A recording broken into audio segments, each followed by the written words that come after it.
posible que estamos bautizados. La catequesis durante los primeros siglos de nuestra iglesia para el bautismo era algo prácticamente muy gozoso. Se bautizaban solamente los adultos. Normalmente recibían 3 años de preparación para el bautismo. Y finalmente el obispo es el que les hacía el examen. Los que no pasaban se quedaban 1 año más. Y tenían que recibir la formación catequética. ¿Ha quedado poco de eso? Hoy con trabajos las personas aceptan 3 pláticas y no más, solo regañadientes y en muchas ocasiones de mala gana. Creo que nosotros tendremos que ir a nuestras fuentes como cristianos. Todo lo que nos pasa como personas, como humanos, también tiene repercusión en nuestra vida cristiana y viceversa. Solamente puedes orar lo que puedes creer. Así es como se debe de entender, solamente creyendo vas a orar. Por eso es importante estos domingos de Cuaresma, que son reminiscencias de cómo nosotros tenemos que recordar nuestro bautismo. ¿Cuáles serían los elementos principales de nuestro bautismo? Y eso lo hacemos cada año. Hoy el domingo está reservado a la luz. El bautismo antiguamente se decía fotimos. Lo hemos dicho cada año y conviene recordarlo. Parte del éxito pedagógico es la repetición. Lo dicen los grandes expertos en la pedagogía. Si no repites, no aprendes. Por eso conviene recordar que el bautismo es una luz. Tampoco no somos dualistas, luz y tinieblas. La Iglesia hace énfasis en lo importante, en este caso la luz. Por eso la transfiguración que encontramos el día de hoy tiene su propia dinámica de explicación. De hecho, hay 5 posibles interpretaciones según Ulrich Luz. Es uno de los máximos exégetas a nivel mundial. Y quise citarlo y lo seguiré citando en algún momento. Ulrich Luz es un exégeta alemán que tiene suficientes bibliografía para que podamos entender de manera precisa, porque también esa es otra forma pedagógica, ser preciso, ser muy conciso. Y Ulrich Luz dice que hay 5 posibles interpretaciones de este texto. En primer lugar, destaca que el Evangelio de hoy está escrito por San Mateo y escrito para judíos. Los judíos sabían que había esa profecía de un nuevo Moisés. Y este texto lo podemos encontrar casi literal en el libro del Éxodo, cuando Moisés sube también al monte y se lleva 3 personajes. Ahí también se ve una nube, que es la presencia de Dios, pero es una presencia permanente. Por eso el texto no se equipara a esa presencia de Dios con Moisés, pero tiene los rasgos. lo tanto, este relato de la transfiguración evoca a esa tradición del Éxodo y sobre todo a Moisés. Este sube al monte Sinaí con Aarón, Nadab y Abiú. El monte queda envuelto en una nube. Al séptimo día lo llama Dios desde la nube. Éxodo capítulo 24, versículos 1, 9, 15. También evoca al profeta Moisés la invocación al final de la voz celestial. Cuando Moisés bajaba del Sinaí, tenía la cara radiante. Dice el texto que tenían que cubrírsela con un velo, porque resplandecía que enceguecía a los que veían su rostro. Esto es muy bonito porque el Papa Benedicto, en su libro de Jesús de Nazaret, así lo empieza, diciendo que los cristianos, cuando vayamos a hacer oración, se nos debe de notar en el rostro, un rostro resplandeciente. Y yo podría decir que cuando venimos a misa, esperemos que el Señor nos conceda esa gracia de que venir a misa, contemplar el misterio de Dios, tiene que también notarse en nuestro rostro.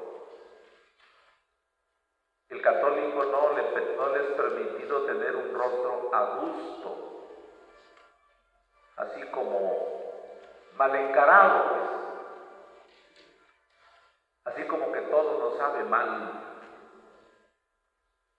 Se dice que llega un momento de nuestra vida, sobre todo en la madurez, donde todo nos cae mal. El esposo, la esposa, los nietos, el vecino, los compañeros, y todo nos sabe a rata. Como que no entendemos. Y yo quisiera pues que no cayéramos en ese problema. Lo digo por mí porque es muy doloroso. Cuando la gente se queje de mí, de ser una persona intratable, grosero, altanero, soberbio, vanidoso, orgulloso. Eso quiere decir que no hago oración. Cada uno tiene que hacer su propio examen. Por eso Moisés, cuando contempló, su rostro quedó radiante. Hay que pedir a Dios, yo les diría, todos aquí, hagamos este esfuerzo, de que también nuestro rostro quede radiante con la presencia de Dios. Vamos a decir algunas dos cosas al final de esta reflexión, para que no nos olvidemos. Por lo tanto, gran parte de hoy es como bautizados, estar cerca de la luz, estar al lado de Dios.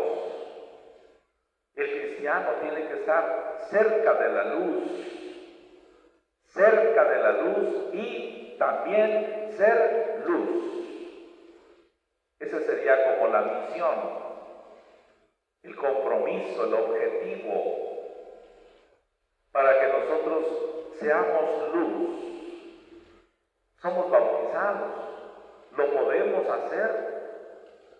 Fotimos, de ahí viene la palabra foco, fotocopia, todo lo que tiene que ver con luz. Es importante este concepto. Los demás formas, son 4 más, de interpretación de este texto, solamente las menciono rápido. El segundo sería, a tenor de una tradición judía, la nube se posaba también sobre el monte Moria, cuando Abraham iba a sacrificar a su hijo querido. Ahí es en donde también se aparece en la nube. Hemos hablado de Abraham en la primera lectura, un hombre de fe, un hombre que creyó siempre en Dios. Por eso este texto también implica, aparte de Moisés, a Abraham. Cuando iba a sacrificar a su hijo, se aparece en una nube Dios mismo. La tercera forma de entenderlo es el relato de Mateo sobre una entronización. todos los elementos que no los voy a mencionar, pero son puntuales, uno por uno. Los textos de cómo se entronizaba un rey. En los tiempos modernos todos vimos cómo entronizaron al rey Carlos III en Inglaterra. Incluso usaron un ritual muy antiguo que llega un momento en que lo cubrían. Porque el consagrar a un rey es algo como arcano, el arcano, tocar lo divino. Y por eso el texto que encontramos hoy habla de una entronización. Dios es, Jesucristo es Rey, que no lo olvidemos, también el bautizado. Número 4, habla también de algo interesante, que es una evocación de la fiesta de las chozas. No vamos a explicarlo, es interesante hacerlo, tengo aquí el texto.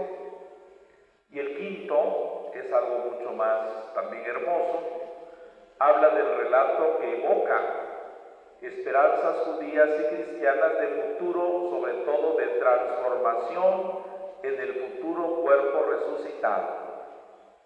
Habla de una resurrección. Aquí sería muy interesante acordarnos de la escatología. El mundo que tenemos aquí alrededor no es para siempre. Y eso hay que recordarlo. Por eso cuando una persona muere, pensamos que se acabó todo. Y no, todo este relato lo tienen en sus manos. Evoca a una esperanza de resurrección. El cuerpo que tenemos se transformará, será resplandeciente.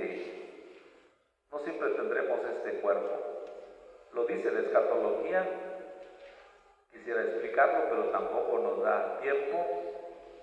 En resumen sería: a más obras buenas, más resplandor. A más obras buenas, más promesas preternaturales, como las de Cristo, que atravesaba paredes.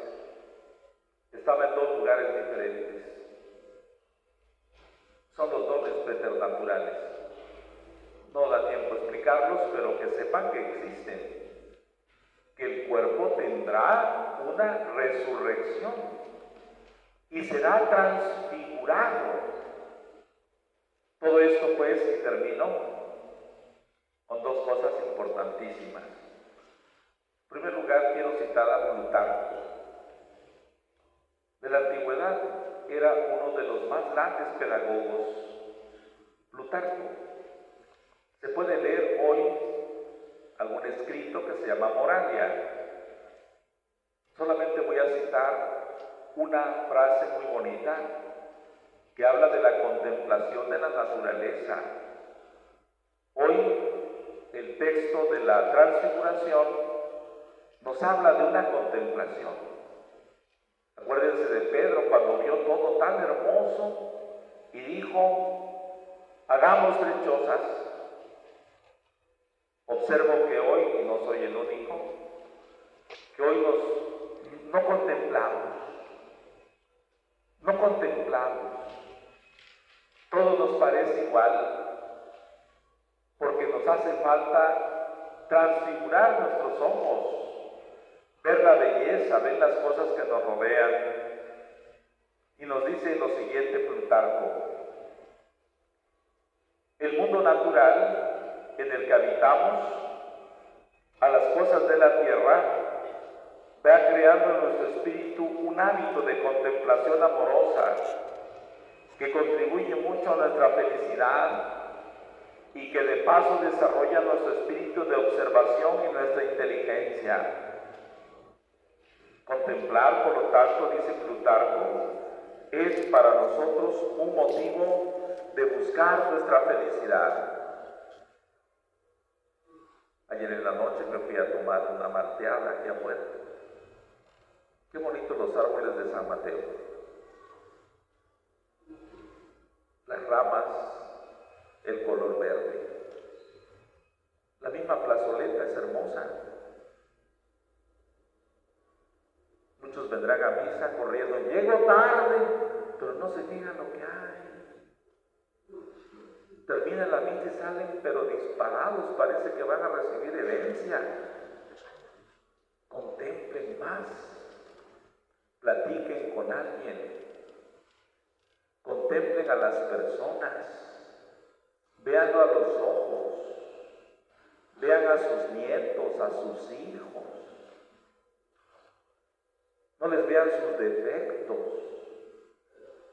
¿Por qué muchos no somos felices? Porque no contemplamos. No nos vemos entre nosotros. Y por último, aquí habla también de que la inteligencia, muy interesante la palabra, yo con esto termino, interlegere, leer dentro de nosotros. Plutarco dice que contemplar también implica mejorar nuestra inteligencia.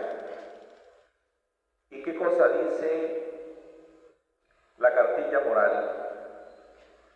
La cartilla moral. La cartilla moral dice algo muy bonito. Dice lo siguiente, con esto termino. La inteligencia no necesita llenarse como si fuera un vaso. Más bien debemos ofrecer la madera que puede servir de alimento al impulso investigador y al deseo de la verdad.